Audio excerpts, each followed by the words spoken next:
If you've been after boatloads of off-road capability as well as plenty of character, then there have been few better options than the Ford Ranger Raptor. It's a car which has brought mechanical upgrades to make sure that it can go here, there and everywhere as quickly as possible, and now there's a brand new one which arrives with a fresh and rather punchy 3-litre turbocharged V6 engine, replacing the diesel engine in the old Raptor. We've got the same over-the-top recipe as well as loads of mechanical upgrades that made this car's predecessor so famous. But can that engine take things up a gear, and can it still retain the character that made this truck so popular when it first came out? Well, we're going to find out just what this Raptor has to offer in today's review. It felt like Ford couldn't get even more over the top with this latest generation of Raptor, but it has definitely lived up to the job in hand. It looks far closer to the large and full-size trucks that you get over in America, like the Ford F-150 with the prominent Ford badging at the front and these new C-shaped lights which give the car a really distinctive look, particularly at night. We've got the same kind of graphics as before, and of course we've got that dominant high riding position which is so typical of what we'd expect from the Ranger Raptor. Around the back we've got some cool new exhaust pipes too. The interior of the Ranger Raptor is pretty much as leery as the exterior. You've got loads of these red accents around the vents, red accents on the seats, and of course we've got prominent Raptor badges on the seat backs too. So you're getting the same kind of character from the outside on the inside, but it's being backed up by some really clever new tech. You've got this huge 12-inch portrait display in the middle, and that's got pretty much everything you could want in terms of multimedia functions. You've got Apple CarPlay and Android Auto and loads of configurations to go through. The main touch points that you have down here are nicely made and solid. Those ones for the drive modes and the four-wheel drive selection systems are nice and chunky.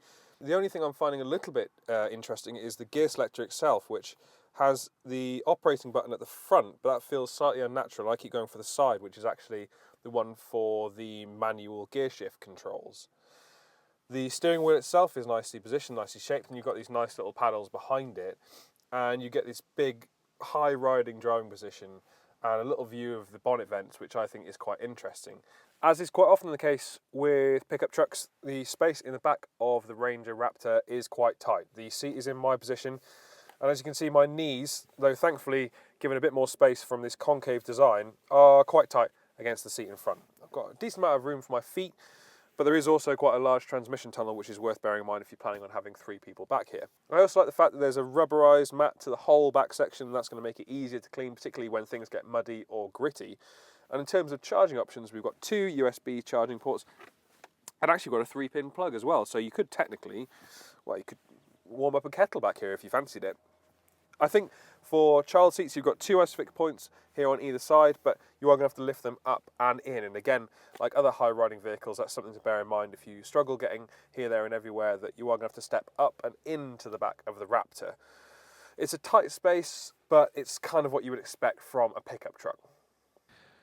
The only real kicker with the Ranger Raptor is that because it's only rated with a payload of 652 kilograms, it falls quite a bit short of the 1-ton requirement for a commercial vehicle. So it isn't classed as a commercial vehicle, and that doesn't bring all of the requirements that come alongside that. It means you can't claim the tax back. So you really are going to want this truck just because you love it, and I think that's absolutely fine. To be honest, the area that you've got here is still excellent, and it's great for all manner of uses, and you can use it for mountain bikes if you want to get a pad on the back too. This is definitely a lifestyle vehicle, but it's definitely worth considering where you would rather the regular Ranger, which can be classed as a commercial vehicle, if you want an out-and-out workhorse rather than something that is, well, fun. Boy, do I love a Ranger Raptor. Now, I was fortunate enough to go on the launch of the original Raptor when we took it out to Morocco, and I couldn't believe how capable this pickup truck was and how quickly you could drive it over some pretty serious terrain. But since that time, the Ranger Raptor's rivals have pretty much fallen by the wayside, really. You've got no more Mercedes X-Class, you've got no more offerings from Mitsubishi. Pretty much you've just got the D-Max and maybe the SsangYong Musso, and then of course the upcoming Amarok, which is largely the same as this car underneath, or truck I should say. But the biggest change to this new Ranger Raptor is of course the engine. Gone is the turbocharged diesel engine, replaced instead by a 3-litre turbocharged petrol V6 engine. Now, I'd argue that's more in keeping with the character of this pickup and actually brings it closer into line with something like an F-150 you get out in the States. The downside is, of course, that you're not going to get the same level of efficiency, and in fact, Ford claims that combined you'll get around 21 mpg from this Ranger Raptor. Fortunately, if you're after a more efficient choice, then you can get a regular turbocharged diesel, but that's in more regular versions of the Ranger itself. In this Raptor version, we've still got incredible Fox adjustable dampers and a proper off-road setup, which is designed to enable you to go very quickly over poor terrain. Now, the thought I've always had with the Ranger Raptor is that it actually doesn't suit the kind of off-roading that we do in the UK. Whereas in this country, it's all about slow articulation and mud plugging. The Raptor's strengths lie in its ability to go very quickly over loose surfaces like sand and gravel, and that's something we just don't tend to get a lot of in the UK. But it's here all the same, and I can't argue with that because I do think this truck is fantastic, just for existing, really. The new V6 petrol engine is quite responsive, and it makes a good noise, and you can cycle through all the different modes, and you can tailor how much noise you want from that engine, depending on which mode you put it in.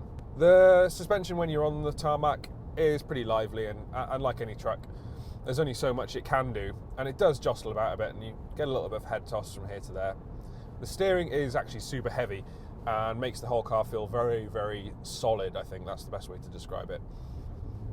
We've still got a 10-speed automatic gearbox, just as we did in the original Raptor, and as before, I'm not a huge fan of the 10-speed gearbox, simply because it just never seems to know which gear it wants to be in.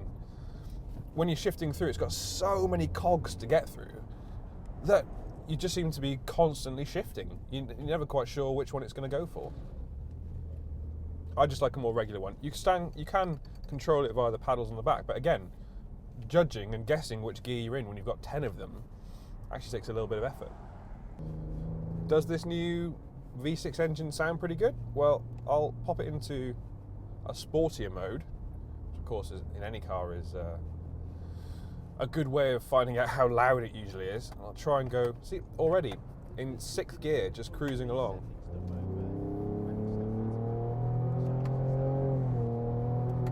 Yeah, I'd say it sounds pretty good. A little bit artificial, but that's okay. Sounds exciting to me, and that's what you want from this truck. 0 to 60 is coming in around 7 seconds, so more than enough performance for a truck of this type. And actually it feels pretty brisk when you do step on it. But as you can hear, it's just shifting through so many gears. The whole car sometimes feels a little bit on edge. It's like it doesn't quite know what it wants to do.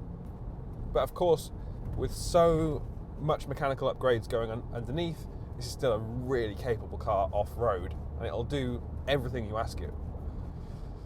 Plus we've got some nice chunky rubber on this one, and that's going to be the real kicker when it comes to making sure that you can get here, there and everywhere.